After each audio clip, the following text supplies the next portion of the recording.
तर पहलगाम हल्ल्यानंतर भारत आणि पाकिस्तानमध्ये तणाव हा वाढतच चालला। या दोन्ही देशांमध्ये कधीही युद्धाची ठिणगी पडू शकते अशी परिस्थिती व्यक्त केली जाते। यातच आता भारतीय सुरक्षा यंत्रणांकडून ब्लॅकआउट ड्रिल घेण्यात आलाय। पंजाबमधल्या फिरोजपूर कॅन्टोन्मेंट परिसरामध्ये 30 मिनिटांचा ब्लॅकआउट ड्रिल करण्यात आलाय।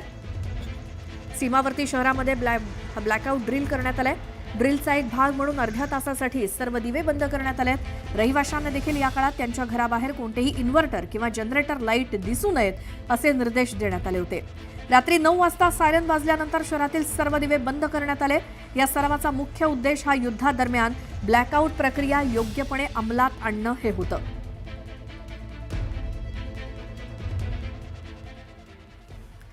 आता एलओसीवरनं पाकिस्तानकडनं पुन्हा एकदा बेछूट गोळीबार करण्यात आलाय। काल मध्यरात्री पाकिस्तान सैन्यानं जम्मू आणि काश्मीरच्या नियंत्रण रेषेवरती अनेक भागामध्ये गोळीबार केला। कुपवाडा, बारामुल्ला, पूंछ, राजौरी, मेंढर, नौशेरा, सुंदरबनी आणि अखनूरमध्ये शस्त्रांनी गोळीबार करण्यात आला।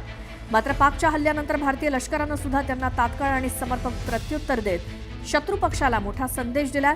पहलगाम हल्ल्यानंतर सध्या भारत आणि पाकमध्ये वातावरण चांगलंच पेटलेलं आहे। त्याच दरम्यान आता पाककडनं अशा प्रकारे एलओसीवरती बेछूट गोळीबार करण्यात आल्याची घटना घडली, त्यामुळे वातावरण आणखीनच बिघडण्याची शक्यता आहे।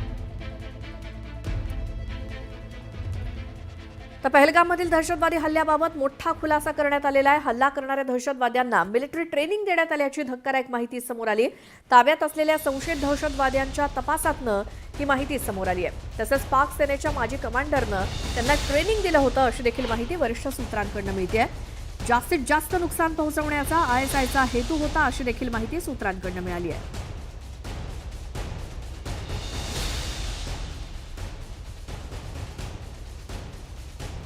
तर भारत आणि पाकिस्तानात सध्या तणाव आहे। यातच आता इराणनं मध्यस्थी करण्याचा प्रयत्न सुरू केलाय।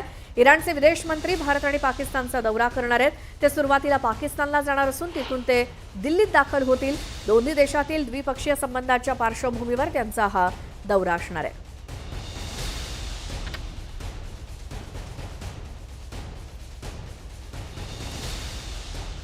पहलगाम हल्ल्याचा आणखी एक व्हिडिओ समोर आलाय। बैसरन भागातील मार्केट परिसरातला हा व्हिडिओ आहे। या मार्केटपासून काही अंतरावरतीच दहशतवाद्यांनी सामान्य नागरिकांवरती हल्ला केला होता। हा व्हिडिओ हल्ल्यानंतर सुमारे 1 तासानंतरचा आहे। या व्हिडिओमध्ये काही वाहनं भरधाव वेगानं जाताना दिसतायत, तर काही पर्यटक सुद्धा घाबरून सैरावैरा पळत असल्याचं दिसतंय। बैसरन मार्केटमधला हा व्हिडिओ हल्ल्यानंतरचा 1 तासानंतरचा हा व्हिडिओ आहे। यामध्ये काही वाहनं वेगानं धावताना दिसतायत आणि त्यामुळे काही पर्यटक सुद्धा सैरावैरा पळताना दिसतायत। पहलगाममधल्या हल्ल्याच्या बरोबर 1 तासानंतरची बैसरन मार्केटमधली ही दृश्य आहे।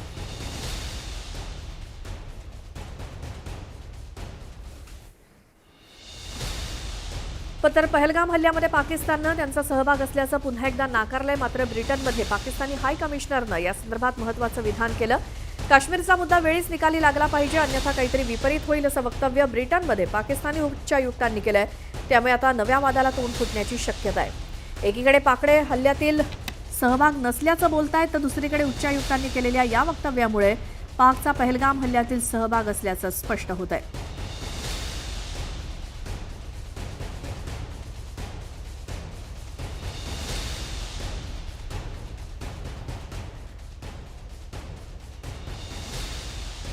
तर भारत आणि पाकिस्तानमध्ये सुरू असलेल्या तणावाच्या पार्श्वभूमीवर तुर्कस्ताननं आपली लढाऊ युद्धनौका पाकिस्तानला पाठवली आहे। कराची बंदरामध्ये ही तुर्कस्तानची युद्धनौका दाखल झाली आहे। तुर्कस्तानची ही युद्धनौका पाकसोबतच्या नौदल सरावामध्ये सहभागी होणार आहे। तुर्कस्ताननं नेहमीच पाकिस्तानला संरक्षण साहित्यासाठी मदत केली आहे। तुर्कस्ताननं अत्याधुनिक पाणबुड्या बनवण्यासाठी सुद्धा पाकिस्तानला मदत केली आहे।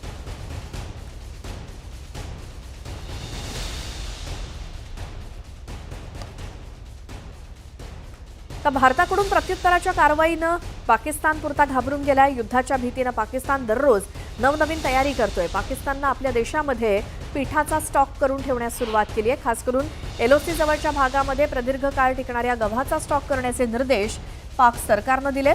या परिसरात 15 दिवसांचा गव्हाचा स्टॉक ठेवला जातो, पण आता युद्धाची शक्यता लक्षात घेऊन त्यांनी आपल्या रणनीतीमध्ये बदल केलाय। एलओसी जवळच्या भागामध्ये 2 महिन्यांचा गव्हाचं पीठ साठवण्याची तयारी करण्यात आली आहे।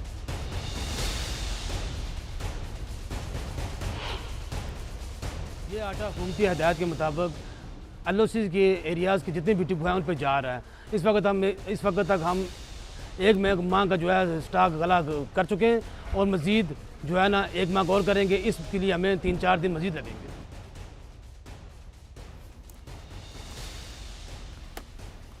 तर भारताकडनं युद्धाची भीती पाकिस्तानला सतावते, अशातच एका पाक एक्सपर्टनं शहबाज सरकारला एक वेगळा सल्ला दिलाय।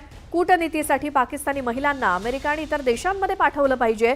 ज्या महिला पब आणि क्लबमध्ये जातात त्यांना तिथे पाठवावं असा सल्ला नजम सेठी या पाकच्या तज्ञानं दिलाय। And I think you need to galvanize आपके यहाँ academics and also think tankers, but not bureaucrats. Bureaucrats are very timid people. They don't cross red lines. Right. In issues such as this, you have to be a little more aggressive and charming. You need to know the lingo, the culture, how to reach across. Sometimes you need to sit in a pub and talk about these things. Yeah, Sometimes you need to take a walk in the park. Sometimes you also need to mix a little bit of humor, sarcasm. You know, this is diplomacy. Right. Person to person. Charm is very important. And unfortunately, bureaucrats lack charm. And they are such solid doers. Right. That they stick to the straight and narrow because that's their job. Appealing speakers होने चाहिए। तो इसलिए Bilawal I Bhutto think- Zardari साहब को या एहसन इकबाल साहब को आप ऐसा अब नाम मैं नहीं लूंगा, फिर लोग कहेंगे जी कोई फेवरेट आप favor कर रहे हैं, अब मैं हाँ। किसी का नाम नहीं Okay. लूंगा, मगर कोई मुश्किल नहीं है। हाँ, रॉकेट ढूंढना। साइंस नहीं है। 8-10 लोग इधर हैं, 8-10 लोग उधर हैं। पीपल्स पार्टी में भी हैं, वहाँ खवातीन भी बड़ी ज़बरदस्त हैं वहाँ। जितनी ज़्यादा खवातीन आप, मगर खुदा के लिए तो हमें प्लीज़ वो खवातीन मत लेके जाएं। अब मैं मैं चाहती भी नहीं वो हूं कि जो मैं आपको बहुत मज़ीद बड़ा कोई दूं। अच्छा काम कर रही हैं यहाँ जी। इस कल्चर में, जी। इस माहौल में, ठीक, ठीक। They doing a great job, Okay. But they are not Aligned with they are not suitable for that culture. Okay. And how to deal with those people. तो माजी में जो रही हैं इस फील्ड में या इस तरह के ओहदों पर जिन्होंने काम किया है वो जा सकते हैं, जिन्होंने फॉरेन अफेयर्स डील किए हैं, फॉरेन सारा। अफेयर्स डील किए हैं, NGOs के साथ डील किया जी। है, थिंक टैंक्स के साथ डील किया हाँ। है, जिनको पता है हाउ टू लगा लेंगे खोज, ढूंढ लेंगे, ढूंढ ढूंढने लेंगे, वाले हैं ऐसी। ऐसी हैं, मौजूद हैं। कमेटी बनाए, टीम बनाए, वज़ीर आज़म पाकिस्तान को ये काम करना चाहिए। आने वाले दिनों में अगर आप इंटर अपना मुकदमा अच्छे अंदाज में लड़ना चाहते हैं, भारत को मजीद पसपा करना चाहते हैं, इससे पहले कि वो आपकी फाइनेंशियल फॉल्ट लाइन्स को अटैक करे।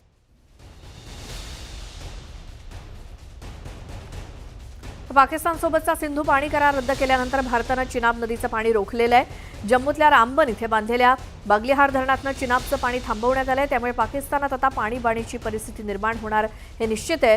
तर सिंधू पाणी करारात उल्लेख केलेल्या काही 6 नद्यांपैकी चिनाब ही एक नदी आहे आणि ही पश्चिमेकडील नदी आहे आणि करारानुसार भारत या नदीचं पाणी जलविद्युत निर्मितीसाठी वापरू शकतो। दुसरीकडे झेलम नदीवरील किशनगंज धरणातनं पाकिस्तानकडे जाणारं पाणी देखील रोखण्याची तयारी भारतानं सुरू केल्याची माहिती मिळते।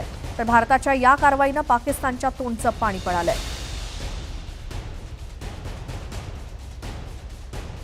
तर भारतानं आता पाकिस्तानची पाणी कोंडी केली आहे। जे काही स्रोत आहेत पाण्यासाठी, ज्या काही 6 नद्या आहेत त्यापैकी चिनाब नदीचं पाणी रोखण्यात आलेलं आहे।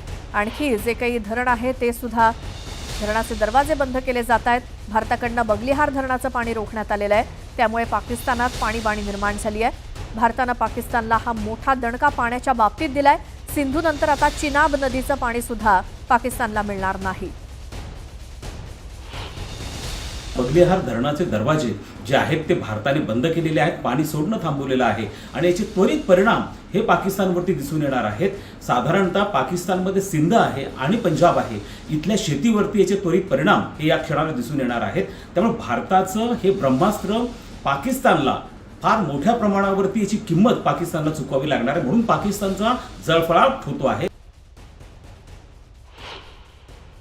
अजूनही किशनगंजा जो प्रोजेक्ट आहे त्या संदर्भामध्ये भारताने त्याची स्टोरेज कॅपॅसिटी वाढवण्याचा निर्णय घेतलेला आहे, जे झेलम नदीवरती आहे। त्याच्या संदर्भामध्ये जेव्हा भारत निर्णय घेईल किंवा त्या संदर्भात कारवाई सुरू करेल, याचे आणखीन एक गंभीर परिणाम हे पाकिस्तानला भोगावे लागतील। तर आपण एकदा जाणून घेऊयात पाकिस्तान आणि भारताची आण्विक ताकद किती आहे ते। तर भारताकडे 180 अण्वस्त्र आहेत, पाकिस्तानकडे 170 अण्वस्त्र आहेत। गेल्या काही दिवसांपूर्वी पाकिस्तानकडनं अण्वस्त्र हल्ल्याची धमकी दिली जात होती। भारताकडे न्यूट्रॉन, विखंडन, थर्मोन्यूक्लिअर बॉम्ब आहेत, तर पाकिस्तानकडे विखंडन आणि सामरिक बॉम्ब आहेत।